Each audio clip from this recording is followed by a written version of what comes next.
Amado Deus, Senhor dos altos céus, santificado seja o teu nome em todo o universo, Senhor.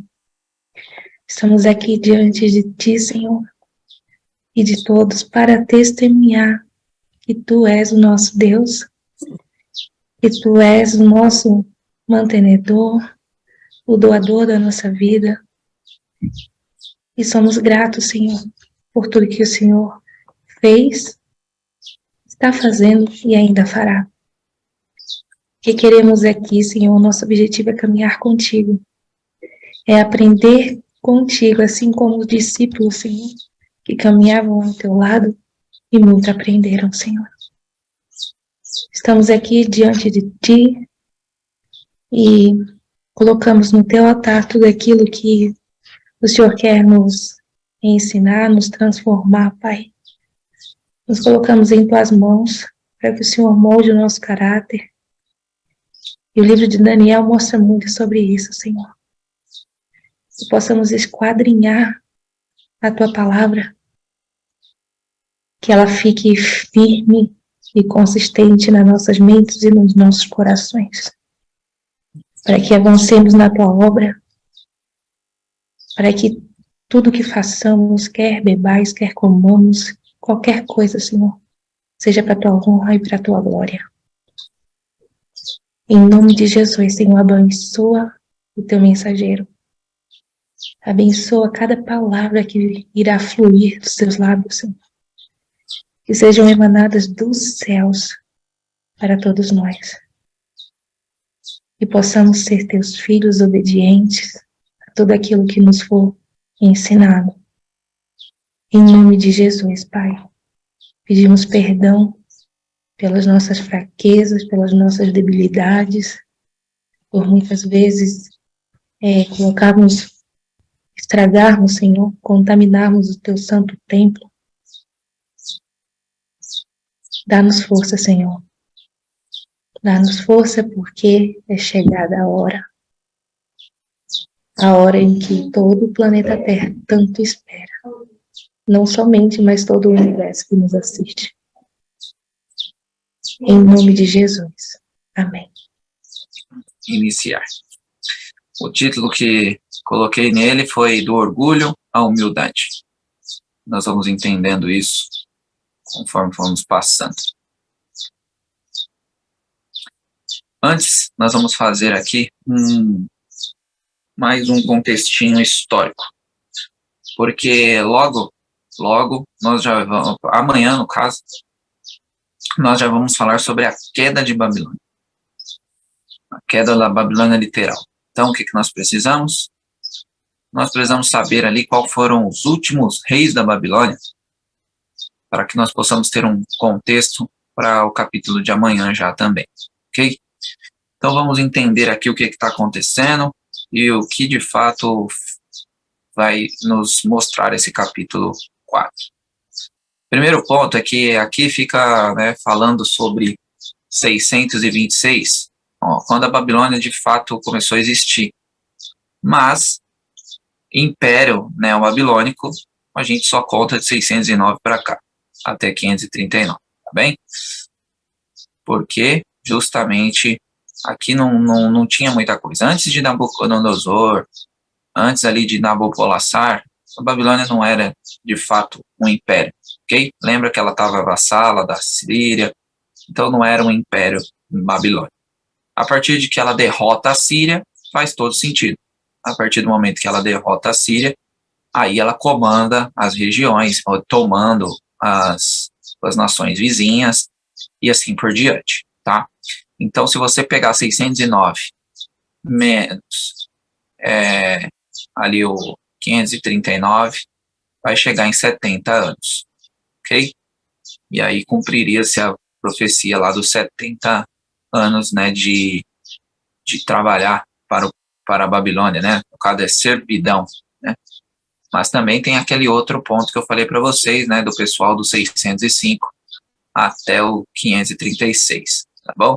535, bem?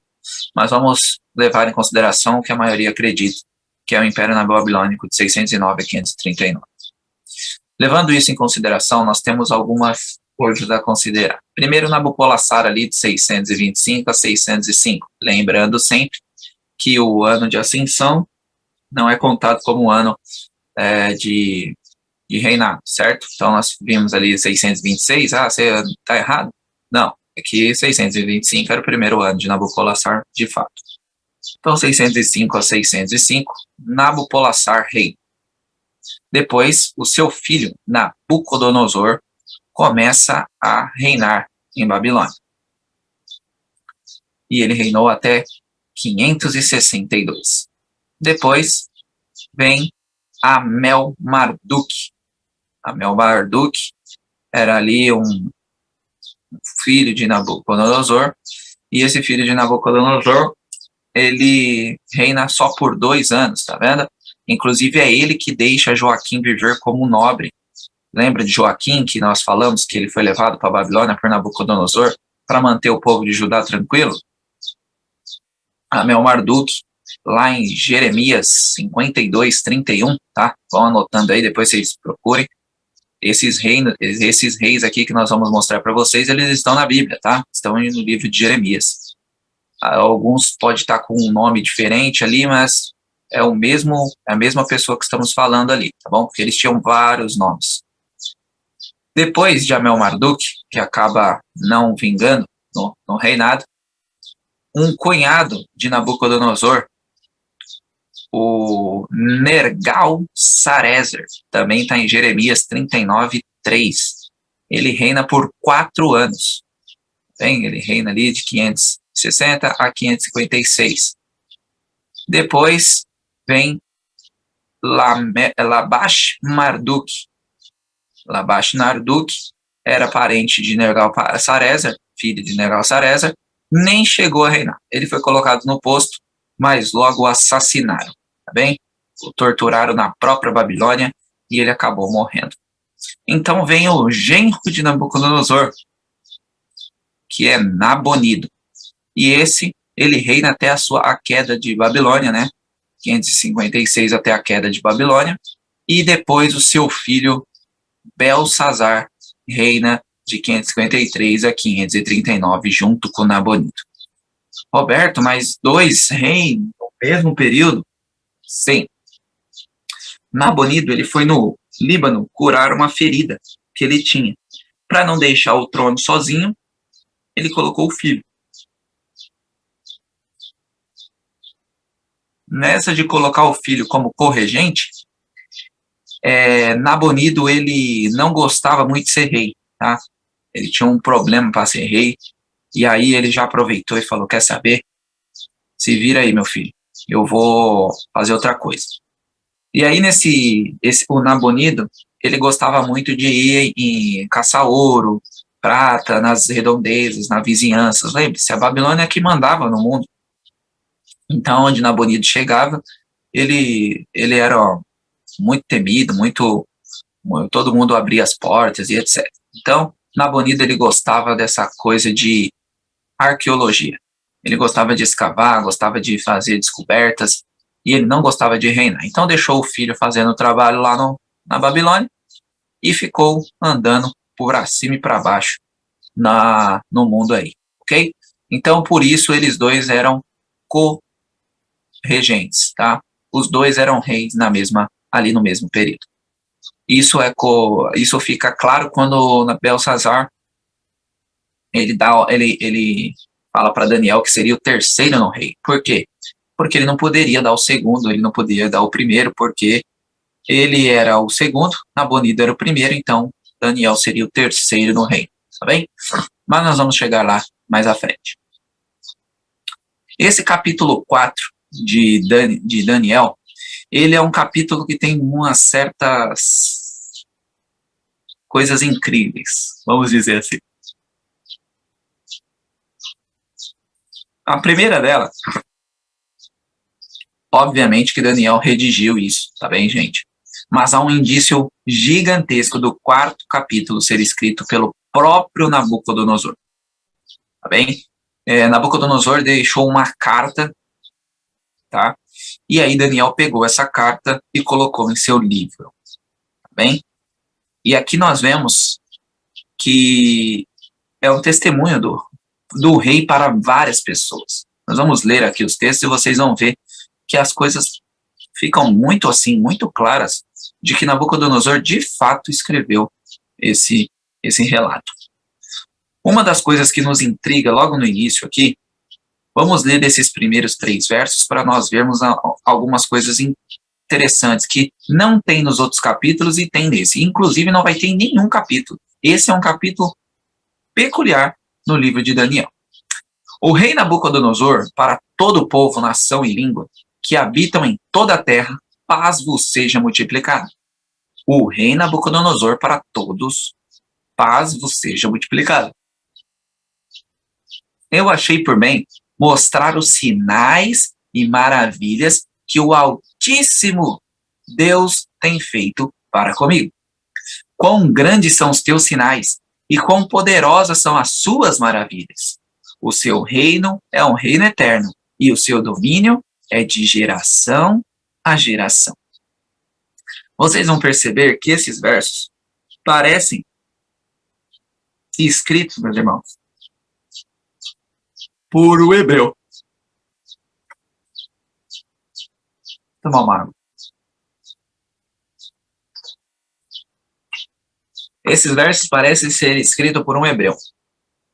A forma hebraica de escrever é sempre efeito e causa. E nós já é causa e efeito. Ou seja, para nós acontece algo que causa esse efeito. Então,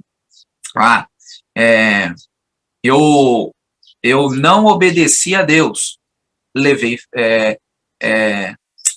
eu não obedeci a Deus, acabei sofrendo uma doença. No caso de Nabucodonosor aqui, primeiro ele fala o efeito e depois a causa. Ou seja, ele mostra para que foi alguém convertido. Agora sim, Nabucodonosor parece que está convertido. Olha os 3 primeiros versos. Primeiro ele fala, a paz vos seja multiplicada. Depois ele diz sinais e maravilhas. Exalta o Deus Altíssimo.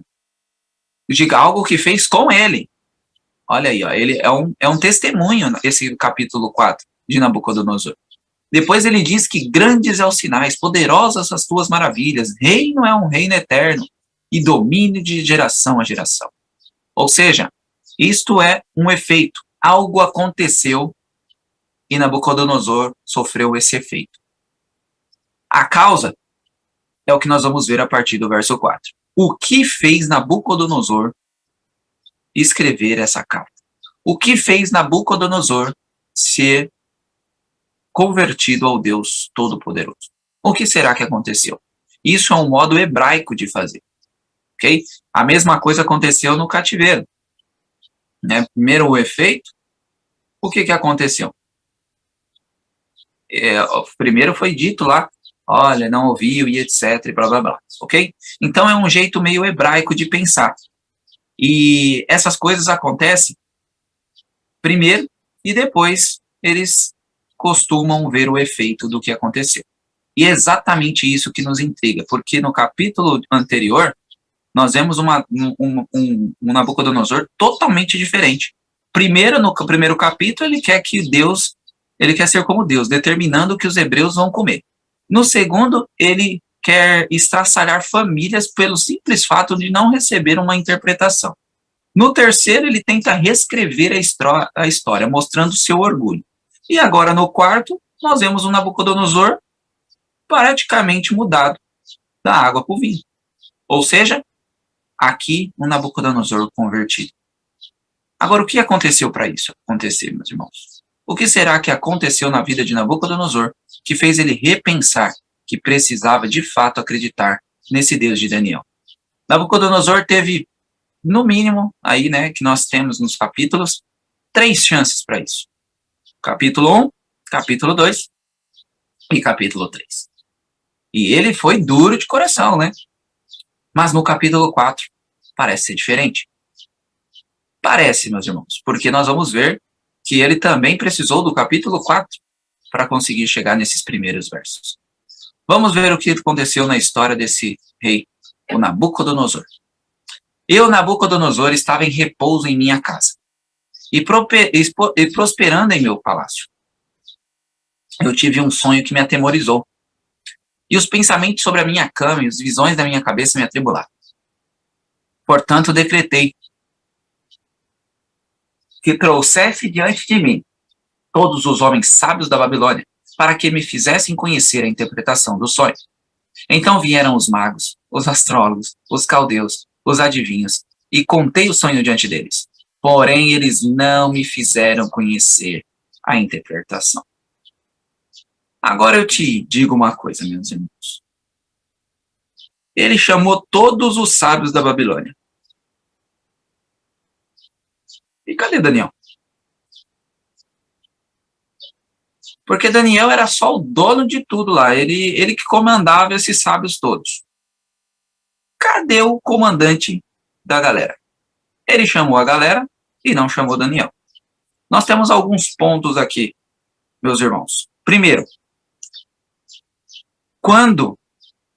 vocês vão entender que quando ele chama essas pessoas, eles chamam essas pessoas porque elas são o melhor que ele tem.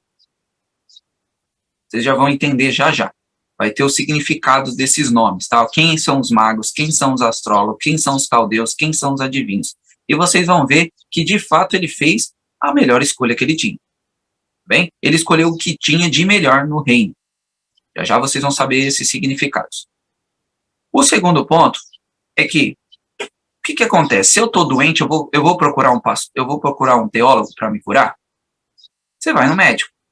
Se eu estou precisando entender alguma questão bíblica, eu vou no pastor e não vou no médico. É o simples. E Nabucodonosor fez isso. O problema é que eles não dão conta do recado. E Nabucodonosor, então, se frustra. E aí eu acho, tem um ponto, né, que o pessoal costuma dizer bastante, que Nabucodonosor ele queria meio que ofuscar Daniel. Tá? Ele não queria reconhecer o Deus de Daniel. Ele não queria que Daniel se sobressaísse novamente. E ele falou, se um dos meus magos, astrólogos, caldeus e adivinhos resolver essa situação, eu não preciso, de novo, me inclinar ao Deus de Daniel. E ele tentou pelas suas forças. Lembremos novamente, será que pelas nossas forças alguma coisa vai dar certo? É claro que não. E a mesma coisa aconteceu aqui com Nabucodonosor. Então, nesses primeiros versos, do 4 ao 7, estamos vendo Nabucodonosor tentando colocar Daniel de lado, para que os magos, os astrólogos resolvessem seu problema. O que seria isso? Quando está falando ali os nossos queridos magos, é Hartomaia. Esses são mágicos egípcios profissionais em interpretações de sonhos. Quando ele fala ali astrólogos, os caldeus, eles estão falando sobre Rashpaia, sacerdotes acadianos profissionais na arte de predição. E quando ele está falando ali no adivinhos, é Gazaraia, profissionais em interpretar decretos dos deuses. Vocês estão vendo? Nabucodonosor chamou a galera que ele necessitava. Era o melhor que ele tinha. Mágicos, profissionais na interpretação, profissionais na arte de predição, profissionais em interpretar decretos dos deuses. Mas eles eram incapazes de resolver a questão. E aí eu pergunto para vocês acreditam que Nabucodonosor foi a Daniel? Vamos ver isso aqui. Porém, por fim, Daniel, cujo era o nome Beltesazar, entrou diante de mim, de acordo com o nome do meu Deus. E em quem está espírito dos deuses santos, perante ele eu contei o sonho, e dizendo, ó Belsazar, mestre dos magos, porque eu sei que o espírito dos deuses santos está em ti, e nenhum segredo te atribula. Conte-me as visões do sonho que eu tive e a sua interpretação. Irmãos, vamos minuciosamente entender esse texto. Primeira coisa, não foi Nabucodonosor que foi a Belsazar. Não foi Nabucodonosor que foi a Daniel. Foi Daniel que entrou na presença do rei. Essa é a primeira coisa. Ou seja, o orgulho do rei não o fez chamar Daniel. mas a humildade de Daniel o fez entrar na presença do rei. Ok? Esse é o primeiro ponto. As pessoas falam que Nabucodonosor chama Daniel, mas não é isso que o texto nos diz. E sim, Daniel adentra a presença do rei. Tá bom? Outro ponto. Nabucodonosor coloca como se o Deus dele fosse o Deus de Daniel, de acordo com o nome do meu Deus. Então Daniel entra ali e ele fala que Daniel está indo de acordo com o Deus dele. Ou seja, Daniel vai interpretar a visão e é meu Deus que está falando isso para Daniel, e não o Deus de Daniel, ok? Então ele tenta aqui desconstruir tudo que ele viu de cara nos primeiros capítulos do livro. Ok? Ele não quer dar o braço a torcer a Daniel, meus irmãos. Ele não, para ele, como ele não gostou das últimas interpretações, né, a interpretação do sonho, ele não queria chamar. Tá bem? Então, ele ficou naquele contexto. Eu não quero que Daniel me resolva a situação, eu preciso que algum dos meus resolva. Só que não conseguiram resolver. Então, esse politeísmo de vários deuses atrapalhava muito Nabucodonosor. E aqui ele está colocando como se Daniel veio à presença dele com o nome do Deus de Nabucodonosor. E nós sabemos que isso é uma mentira. Então, nós estamos vendo aqui que Nabucodonosor, de fato, ele não aprendeu nada ainda. Por isso que eu falei para vocês, primeiro ele mostrou o efeito, e agora está mostrando a causa daquele efeito. Ok? Então, pode dividir aí Daniel 1 a 3, é uma coisa que deveria estar no final do capítulo. Eu já assisti muito filme, graças a Deus hoje estou liberto disso, mas tem vários filmes, quando eu assistia, que primeiro o filme começava mostrando uma cena, depois voltava tudo para mostrar até aquela cena. É exatamente isso que é o capítulo 4 de Daniel, tá bem? Primeiro mostrou o final, agora eles estão mostrando o que causou aqueles primeiros versos. E aí acontece o seguinte, eles vão começar a dizer esse sonho. Vamos ver o que o sonho tem a nos ensinar. Assim foram as visões da minha cabeça em minha cama. Eu olhei e observei uma árvore no meio da terra, e a sua altura era grande. A árvore cresceu e ficou forte, e a sua altura alcançou o céu. Olha o alcançou o céu aí. E podia ser vista até nos confins de toda a terra. Em suas folhas eram belas, o seu fruto abundante, e nela havia alimento para todos. Os animais do campo tinham sombra sobre ela, e as aves do céu habitavam nos seus galhos, e toda a carne alimentava-se dela. Versos 13 a 15. E vi nas visões da minha cabeça sobre a minha cama, e eis que um vigia e um santo desceram do céu. E ele clamou alto e disse: Ponde a árvore abaixo, cortai os seus ramos, sacudi as suas folhas, espalhai o seu fruto. Fujam os animais debaixo dela e as aves dos seus ramos. Porém deixai o toco das suas raízes na terra, e até com um grilhão de ferro e bronze na tenra grama do campo, e se umedeça com o orvalho do céu, e esteja a sua porção com os animais da grama da terra. Mude o seu coração de homem, seja-lhe dado o coração de animal, e 7 tempos passem sobre ele. Este assunto é pelo decreto dos vigias, e ordem pela palavra dos santos, para o propósito de que viventes possam saber que o Altíssimo governa no reino dos homens, e dá a quem ele escolher, e estabelece sobre ele o mais simples dos homens. Este sonho eu, rei Nabucodonosor, vi. Agora tu, ó Beltesazar, declare a tua interpretação, porquanto nenhum de todos os homens sábios do meu reino é capaz de me fazer conhecer a sua interpretação. Mas tu é capaz, pois o Espírito dos deuses santos está em ti. Bom, meus irmãos, aqui nós vemos algumas coisas importantes para nós. E parece um sonho bizarro, porque nesse sonho vocês veem tronco, é um toco, né, que precisa de corrente e de coração. Não faz sentido nenhum. Esse sonho mostra que nós temos uma parte boa e uma parte ruim. Até um certo momento a árvore está crescendo, a árvore é engrandecida, A árvore dá comida para todo mundo, todos os povos estão em torno dessa árvore, e é uma coisa linda. Depois essa árvore é cortada, essa árvore ela tem que ficar só o toco, tem que ter um coração de homem, e assim por diante, de animal, né? Um coração de animal, e assim por diante. Ou seja, essa visão aí, esse sonho de Nabucodonosor, tem duas coisas. É como se fosse aquela, ó, tem duas notícias, eu tenho uma boa e uma ruim. Qual que você quer primeiro? E aí no verso 19, olha o que acontece. Então Daniel, cujo nome era Beltesazar, ficou espantado por uma hora, e os seus pensamentos o atribularam. O rei falou e disse: Beltesazar, não deixe o sonho nem a sua interpretação atribularam-te. Beltesazar respondeu e disse: Meu senhor, o sonho seja para aqueles que te odeiam, e a sua interpretação para os teus inimigos.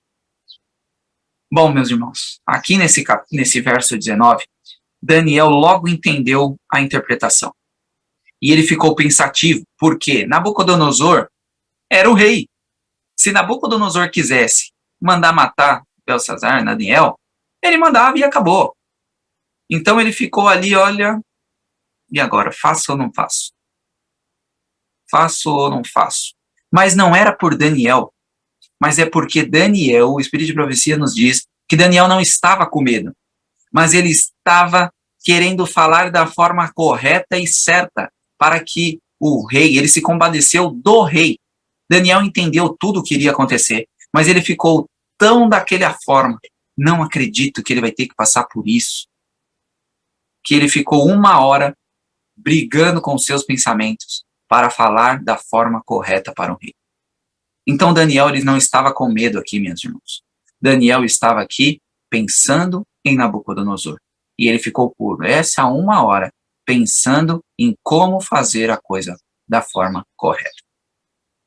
Ou seja, meus irmãos, Nabucodonosor e os nossos irmãos, nossos parentes, nossos amigos, talvez temos pessoas do mesmo modo de Nabucodonosor, duros de coração, e muitas vezes a gente não vai até essas pessoas para falar o que elas necessitam, para que elas possam ter uma oportunidade de mudar a sua vida. Mas eu não posso chegar nessas pessoas de qualquer forma. Eu preciso fazer como Daniel, me atribular, orar, jejuar, para fazer o correto, para que nós aproximemos as pessoas de Deus e não a afastemos dele. Então aqui Daniel está nos ensinando a paciência, a perseverança, a paciência de nós, olha, é duro que eu vou ter que te falar, mas eu preciso te falar porque eu quero você no mesmo lugar que eu, na Nova Jerusalém. Então vamos ver o que aconteceu a partir de agora, o que esse sonho significava. Vamos lá o que Daniel diz para Nabucodonosor. Daniel precisava interpretar o sonho em linguagem que o rei pudesse compreender, e embora o seu terrível conteúdo o tivesse feito hesitar em muda estupefata, ele tinha que dizer a verdade, fosse quais fossem as consequências para si. Então Daniel ali, ele podia morrer, mas o ponto ali é que Daniel precisava interpretar o sonho na linguagem que o rei pudesse compreender. Então Daniel entendeu o sonho, agora eu preciso passar de uma forma que ele entenda, uma forma que ele se compadeça, que ele volte para Deus. E ele tinha que falar a verdade. E não seria diferente. Daniel, por todos os frutos que ele vem nos mostrando, ele não precisaria fazer o que os Mahatumaya, Ashpaya, eles iriam mentir para Nabucodonosor. Mas Daniel não. Vamos ver essa interpretação. Daniel então começa dizendo: a árvore que tu viste que cresceu e se fortaleceu, cuja altura alcançou o céu, cuja visão dava para toda a terra, cujas folhas eram belas, o seu fruto abundante, e nela alimento para todos, sobre o qual os animais do campo habitavam, sobre cujos ramos as aves do céu tinham a sua habitação. És tu, ó rei, que cresceste e te fortaleceste forte, pois tua grandeza cresceu e alcançou o céu, e o teu domínio até os confins da terra. Ou seja, nesses primeiros versos, irmãos, nós vemos um lado bom. Nabucodonosor deve ter dado um baita de um sorriso, ficado muito feliz com essa interpretação. Mas ele não acaba por aí. Nós vamos para os últimos versos, que diz o seguinte: E quanto à visão do rei, que o vigia um santo descendo do céu e dizendo, ponde a árvore abaixo e destruía, porém deixa o toco e suas raízes na terra, como um grilhão de ferro e bronze na tenra grama do campo. E se umedeça com o orvalho do céu e esteja a sua porção com os animais do campo, até 7 tempos passarem sobre ele. Esta é a interpretação, ó rei, e este é o decreto do Altíssimo, o qual veio sobre o meu senhor, o rei. E agora o que vem aí? Que tu serás tirado dentre os homens. A tua habitação será como os animais no campo. E eles te farão comer grama como bois, e eles te molharão com o orvalho do céu, e 7 tempos passarão sobre ti, até que tu saibas que o Altíssimo governa no reino dos homens, e dá a quem ele quer. E, portanto, eles deram ordem para deixar o toco das raízes da árvore. Teu reino estará certo para ti, depois de saberem que o céu governa. Vamos lá. Nós precisamos aqui que temos alguns paralelos importantes. Em Daniel 2:38, fala basicamente a mesma coisa que Daniel 4:21. Aqui está dizendo que a árvore que tu viste cresceu e se fortaleceu, cuja altura alcançou o céu, cuja visão dava para toda a terra, cujas folhas eram belas, o seu fruto abundante, nela o alimento para todos, o qual os animais do campo habitavam, sobre cujos ramos as aves do céu tinham a sua habitação. E lá, quando Daniel vai falar da cabeça da estátua, ele fala as mesmas coisas. As mesmas coisas. Olha, Nabucodonosor, você que se engrandeceu, você ficou forte, e você saiu nas nações, e agora você domina sobre ela. E aí é a mesma coisa. Ou seja, nós vemos Daniel 4:21 fazendo um paralelo linguístico em Daniel 2:38. E nessa parte, justamente, que fala sobre o alcançou o céu, é referente à natureza desafiadora de Nabucodonosor contra Deus. Quando fala assim, alcançaste o céu, é porque Nabucodonosor, ele tentou de fato ser Deus. Ele tentou fazer tudo para ir em antagonismo com Deus. Ou seja, ele estava sendo usado por Satanás, porque Satanás é o antagonista aí, né? É quem quer ser a parte que Deus fala uma coisa, Satanás quer fazer outra. E ele usou Nabucodonosor para fazer a sua obra aqui. A mesma coisa vai acontecer com o exemplo ali, o chifre pequeno, né? Que nós vamos ver mais à frente, e a Torre de Babel. Elas também alcançaram o céu, né? E a atitude é de desafiar a Deus. Quando se fala na Bíblia alcançar o céu ali, é porque está sendo uma atitude de desafiar a Deus. De fato, ela não alcançou o céu, tá? Ela não conseguiu chegar até Deus, mas esse fato de ir até o céu, né, alcançando o céu, é porque está falando sobre desafiar a Deus, tá bem? Aqui nós vemos algo incrível. Deus vai começar a jogar o orgulho humano por terra. Sabe para quê? Para salvar Nabucodonosor. Quando isso acontece, meus irmãos, essa segunda parte da visão, do sonho, né? Essa segunda parte do sonho está nos mostrando que Deus não mede esforços para nos salvar. Se precisar de provações fortes, duras, pode ter certeza que eu e você vamos ter. Porque Deus não vai ter culpa de ninguém que for perdido. Quem se perder vai ser por culpa própria. Deus vai dar todas as oportunidades possíveis para que eu e você estejamos com Ele. Mas nós teremos que tomar a nossa própria decisão. E aqui nós vemos que Nabucodonosor foi duro demais. Nabucodonosor, ele viu os jovens 10 vezes mais sábios do que todo o reino, e ele não quis saber. Nabucodonosor viu uma estátua no seu sonho. Daniel interpretou a estátua de ponta a ponta, falou tudo. Ele sabia o futuro. Nabucodonosor foi um profeta. Ele recebeu um sonho do futuro, e ele não quis saber. Nabucodonosor, no capítulo 3, ele viu jovens saindo da fornalha de fogo ardente, e ele não quis saber. É um coração muito duro. E dessa vez ele precisaria passar por uma humilhação gigantesca na sua vida, para que pudesse ver Deus. Então, meus irmãos, que nós possamos começar a olhar Deus antes de ter que passar por essas, talvez, humilhações futuramente.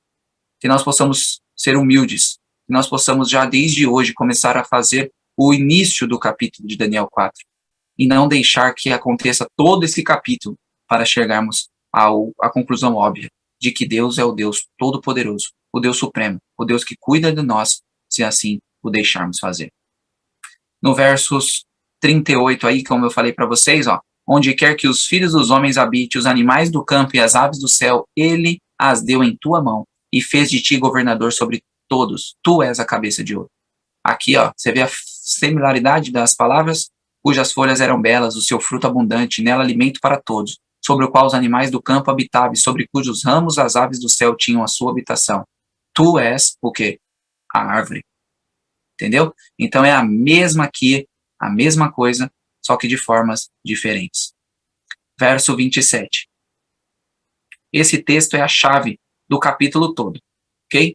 Olha o que Daniel aconselha a Nabucodonosor. Portanto, ó rei, seja meu conselho aceitável a ti, e interrompe os teus pecados pela justiça, as tuas iniquidades mostrando misericórdia ao pobre.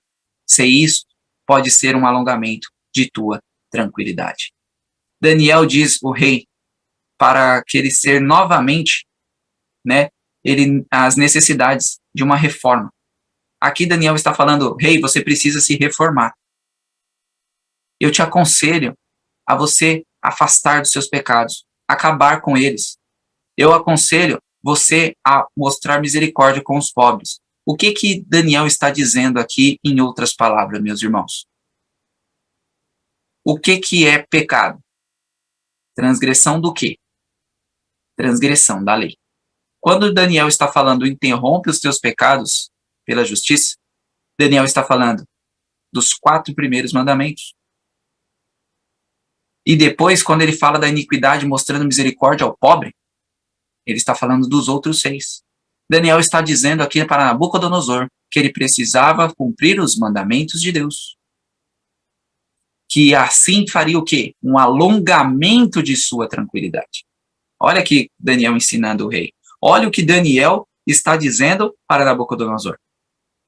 Nabucodonosor, para que você precisa de uma reforma. Você precisa deixar esse orgulho.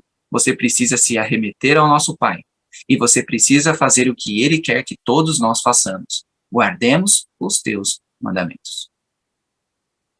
E é por isso que esse verso é o verso chave aí do capítulo. Vamos continuar. Versos 28 a 31. Tudo veio sobre o rei Nabucodonosor.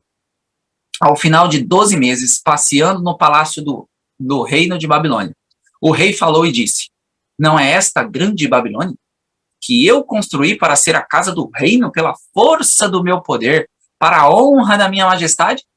Enquanto a palavra estava na boca do rei, caiu uma voz do céu dizendo, ó rei Nabucodonosor, a ti se fala, o reino apartou-se de ti. Bom, Daniel deu um conselho e o rei fez o quê? O rei não deu ouvido. Entrou no ouvido, saiu pelo outro.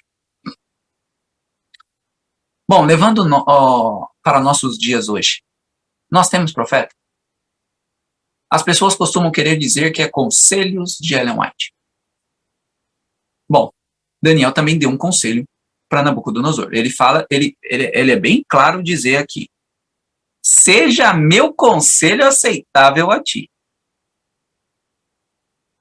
E muitos querem dizer que os livros de Ellen White é conselho. Meus irmãos, a Bíblia é um conselho. Deus não obriga ninguém a fazer nada. Deus está dando conselhos na tua palavra de Deus, Ele está dando conselhos nos escritos inspirados da irmã White, só que muitas vezes nós estamos que nem Nabucodonosor. Entra no ouvido e sai pelo outro. E assim, vamos caminhando, infelizmente, para a nossa humilhação. Nós vamos caminhando, o nosso orgulho vai fazer com que muitas de nós, infelizmente, sejamos feitos como Nabucodonosor vai ser agora. E Nabucodonosor, então, começa a se vangloriar. Olha esse palácio maravilhoso que eu construí. Olha o que eu fiz para minha glória, para o meu poder. E aí acontece o quê? Se cumpre. Um outro ponto que é primordial aqui para nós é 12 meses, ou seja, depois de um ano daquilo que Daniel falou, aconteceu. Quando está se falando em 12 meses e tem a palavra tempos, isso dá conotação ali de 7 anos, ok? 12 meses é o tempo. Então, quando fala ali 7 tempos, então, ali logo no capítulo 29, está falando de 12 meses. Então, se é 12 meses, então você coloca 7 vezes 12 meses, vai dar ali 7 anos, ok? Nabucodonosor continua. E eles irão tirar-te de dentre os homens, e tua habitação será como os animais do campo. E eles te farão comer grama como bois. 7 tempos passarão sobre ti, até que tu saibas que o Altíssimo governa no reino dos homens, e o dá a quem ele quer. Na mesma hora, a coisa cumpriu-se sobre Nabucodonosor, e ele foi levado dentre os homens. Comeu grama como bois. O seu corpo foi molhado pelo orvalho do céu até os seus cabelos crescerem como penas de águias, e as suas unhas como garras de pássaro. Agora, Nabucodonosor foi um rei que botou Babilônia na maior potência do mundo. Mas Jesus diz que os humilhados serão exaltados, e não o inverso. Mas, infelizmente, Nabucodonosor não entendia essas palavras. E por isso, ele teve que passar o que Daniel tinha dito para ele. Essa doença que muitas pessoas colocaram depois como licantropia, né? Essa doença de a pessoa fazer as coisas que os animais fazem. Vamos avançar, porque nós temos algo importante para nós finalizarmos agora. E ao final dos dias, eu, Nabucodonosor, ergui os meus olhos para o céu, e o meu entendimento retornou para mim. E eu bendisse o Altíssimo, e louvei e honrei aquele que vive para sempre, cujo domínio é o domínio eterno, e o seu reino de geração a geração. Aqui nós estamos vendo que o final do verso é exatamente o mesmo do início, dos primeiros 3 versos. Ele fala exatamente domínio eterno e o reino de geração a geração. Então, irmãos, o que nós temos para aprender aqui? Nós temos 2 lições aqui. Nabucodonosor precisou ser louco para ver o quê? Para ficar são. Olha que contraste, como Deus trabalha. Nabucodonosor precisou ser louco para conseguir ver a salvação. E da onde vem a salvação? O próprio Nabucodonosor nos diz: ergui os meus olhos para onde? Ergui os meus olhos para o céu. E então, o entendimento voltou para ele. E nós temos 2 lições aqui, uma psicológica e uma teológica. Primeiro, é impossível o ser humano se desenvolver sem reconhecer as suas limitações. Nós precisamos reconhecer as nossas limitações para conseguirmos desenvolver o nosso caráter, a nossa vida e assim por diante. A teológica é só quem é capaz de ver além de si pode ser salvo. E essa é a chave para o cristão da verdade presente. Nós, como cristãos, adventistas do 7º dia, ou seja lá, quem estiver assistindo conosco aí no YouTube, nós, como cristão, nós precisamos pensar mais no outro do que em nós mesmos. Nabucodonosor, ele ficou bem claro ali que ele não estava nem aí com os pobres. E Daniel, na hora do conselho, ele fala: olha, nós precisamos guardar os mandamentos.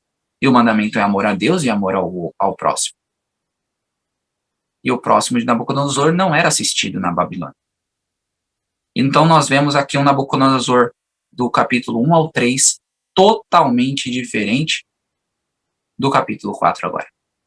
Porque o capítulo 4 já começa falando, Nabucodonosor falou, todos os outros capítulos não tivemos isso. Primeiro eu mostrei a causa e depois o efeito. Lembra? Primeiro ele vê a causa, depois ele fica convencido. Lembra que eu falei para vocês que Nabucodonosor era convencido? Então ele foi convencido ali no capítulo 1, foi convencido ali no capítulo 2, foi convencido no capítulo 3, agora no capítulo 4 ele fala o seguinte: opa, primeiro eu sou convertido, agora eu vou mostrar por que eu sou convertido. E aí ele se converte durante esse capítulo. Estão entendendo a diferença de um Nabucodonosor dos capítulos de 1 ao 3 e a diferença do capítulo 4? Vamos finalizar agora. e todos os habitantes da terra são considerados como nada, e ele faz conforme a sua vontade no exército do céu. E entre os habitantes da terra ninguém pode paralisar a sua mão, ou dizer-lhes, o que tu fazes? O que fazes tu? No mesmo momento a minha razão retornou para mim, e para a glória do meu reino, minha honra e do brilho retornaram para mim. Meus conselheiros, meus senhores buscaram-me, e eu fui estabelecido no meu reino, e a mim foi acrescentada uma excelente majestade. Agora eu, Nabucodonosor, louvo, exalto e honro o Rei do céu, cujo todas as obras são verdade, os seus caminhos juízo, e aqueles que caminham em orgulho, ele é capaz de humilhar. Queridos irmãos, eu quero dizer para vocês agora, o que será que terá que acontecer comigo e com você, para que nós possamos mudar as nossas vidas? Para que nós possamos amar mais nosso próximo, para que nós possamos amar o nosso Deus. Lembre-se desse capítulo, que Nabucodonosor precisou ser louco para ter sanidade. Não espere algo desse tipo para tomar a sua decisão. Não espere que as coisas terríveis aconteçam em nossas vidas, para que nós reconhecemos Deus como de fato Ele precisa ser. Vocês vão ver um contraste mais para frente. Aqui vocês estão vendo um homem com coração de animal. Mais à frente nós veremos um animal com coração de homem, representando o mesmo ser que era Nabucodonosor. Mas não deixe de lembrar dessa frase. Nabucodonosor precisou ser louco para ter sanidade. O que parece ser um absurdo, mas foi exatamente da forma que Deus trabalhou. Vamos ver o último texto. O propósito de Deus de que o maior reino do mundo mostrasse o seu louvor estava agora cumprido. Esta proclamação pública, em que Nabucodonosor reconhecia a misericórdia, bondade e autoridade de Deus, foi o último ato de sua vida registrado na história sacra. Olha, Nabucodonosor é um dos personagens que eu quero muito encontrar na Nova Jerusalém. Porque esse homem aqui foi duro de coração. Mas Deus o alcançou da mesma forma que nós somos duros de coração. E Deus nos alcança todos os santos dias. Bom, meus irmãos, era isso que nós tínhamos para hoje. Não esperemos ser Nabucodonosor.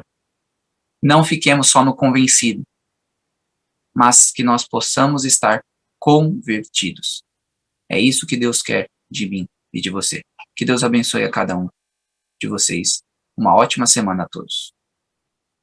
Amém. Amém. Maravilhoso Deus, eterno Pai. Muito, muito obrigada, Senhor, meu Deus, pela tua misericórdia, pelo teu amor, pela maneira que o Senhor trabalha com cada um de nós, pela maneira que o Senhor trabalha com cada um dos teus filhos, com o ser humano. O Senhor, meu Deus, tem lutado para salvar o máximo de pessoas possível. Eu quero agradecer ao Senhor pelo privilégio, Pai, que cada um de nós estamos tendo aqui nessa sala. Estamos, ó Pai, através da Tua Palavra, do estudo da Tua Palavra, através dessa série Grande Conflito. Ó Deus, quanta luz, quanto o Senhor tem tocado nossos corações, falado a nós. Através, Pai, desse estudo aqui do livro de Daniel, Pai, nós estamos tendo a oportunidade de aprender tanto, Pai, da maneira poderosa, da maneira gloriosa, do Teu amor que o Senhor trata com cada um dos Teus filhos, por mais endurecido, por mais ímpio que sejam as pessoas, o Senhor luta, Pai, o Senhor tem trabalhado, esforçado, lutado para salvar, para tocar os corações. Pai querido, muito obrigada pelo Teu amor. Meu Deus, eu fico assim, angustiada, porque quanto mais luz nós temos, maior é a nossa responsabilidade. E nós, Pai, através do estudo da Tua Palavra, dessa série Grande Conflito, através desse estudo aqui de Daniel, nós estamos recebendo, Pai, uma enxurrada de luz, de sabedoria, de conhecimento, estamos entendendo o Teu amor, estamos entendendo como o Senhor trata com os Seus filhos, como o Senhor quer nos salvar, e nós temos, ó Pai, diante do Senhor uma responsabilidade muito grande, por essa luz que nós estamos tendo, por esse conhecimento que nós estamos tendo, e eu clamo, Senhor, Pai, nós não temos força, eu sei que eu estou sentindo, Senhor Deus, é um peso muito grande de responsabilidade. Eu necessito de viver, eu quero viver essa luz.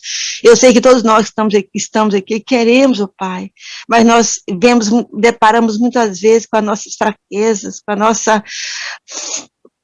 Não temos força, Pai, para viver de acordo com o que nós queremos viver. E eu quero clamar, suplicar, implorar ao Senhor, em nome de Jesus, Pai. Sonda cada coração de cada um dos teus filhos que estão aqui. O Senhor sabe, Pai, o que eu estou sentindo através desses estudos. O Senhor sabe que cada um de nós estamos sentindo um desejo ardente, Pai, um desejo muito grande de viver, de obedecer, de fazer a tua vontade, de ser em tuas mãos instrumento, de ser usado pelo Senhor, de obedecer, de agradar ao Senhor em tudo, e muitas vezes, Pai, nós deparamos com as nossas fraquezas de caráter, Pai, nós muitas vezes caímos, é isso que eu peço, Senhor, por misericórdia, nos perdoa, onde nós temos falhado, onde nós temos caído, e segura em nossas mãos, nos fortalece, Pai, nos ajuda, Senhor, a viver de acordo com a tua vontade, a fazer o que é reto, nos ajuda a abandonar o pecado, a aperfeiçoar o nosso caráter, nos ajuda, Senhor Deus, a obedecer, a viver toda a luz que tem dado a nós, por misericórdia. Oh Deus, não deixe nenhum de nós aqui dessa sala, estamos recebendo essas luzes, esses ensinamentos tão maravilhosos, não nos deixe ficar de fora, Pai, do teu reino, não nos deixe ficar de fora do céu, por misericórdia. Faz o que for necessário com cada um de nós, mas nos ajuda, Pai, a fazer parte do teu remanescente, a fazer parte, Pai, dos 144 mil que vão ver o Senhor voltar. Nos ajuda a sermos fiéis até a morte, se for da tua vontade, que algum de nós aqui sejamos mártires. Oh Deus, dá-nos, oh Pai, o poder do teu Santo Espírito. Derrama sobre nós o teu Espírito Santo, dá-nos força e poder. Nós queremos ser fiel, Pai, custa o que custar, nós queremos ser fiel ao Senhor em tudo, nos ajuda. Nós sabemos que de nós mesmos é impossível, mas estamos aqui para suplicar e aclamar ao Senhor. Derrama sobre nós o teu Espírito Santo, Pai. Nós necessitamos da chuva serôdia, nós necessitamos do teu poder para nós testemunhar e levar essa luz avante. Ô Pai, ouve as nossas orações, sonda cada coração aqui e abençoa cada lar representado. Ô Pai, nós temos entes queridos, como eu tenho genro, tenho nora, tenho neto, Pai, tenho filhos que eu tenho implorado, jejuado e clamado ao Senhor pela salvação e conversão deles. Eu sei que tem muitas mães e pais que estão na mesma situação em que eu estou, Pai. Sabemos que estão vivendo os últimos dias da história dessa terra, sabemos que é tempo de consagração, de santificação, e nós temos a tristeza, a desventura de ver os nossos filhos, ó Pai, a nossa família indiferente e descuidada. Mas, ó Pai, ouve o nosso clamor, aceita o nosso jejum e opera milagres, Pai, de salvação. Faz o que for necessário na vida de nossa família, nossos filhos, genro, nora, neta, aqueles que estão orando, clamando. Opera milagres, ó Pai, um milagre na vida dele. E nos ajuda a ser luz para eles, ó Pai, nos ajuda a viver a luz que nós temos, de maneira que eles possam ver Cristo em nossas vidas. É o que eu te peço, Pai, que eu te imploro, em nome de Jesus. Amém.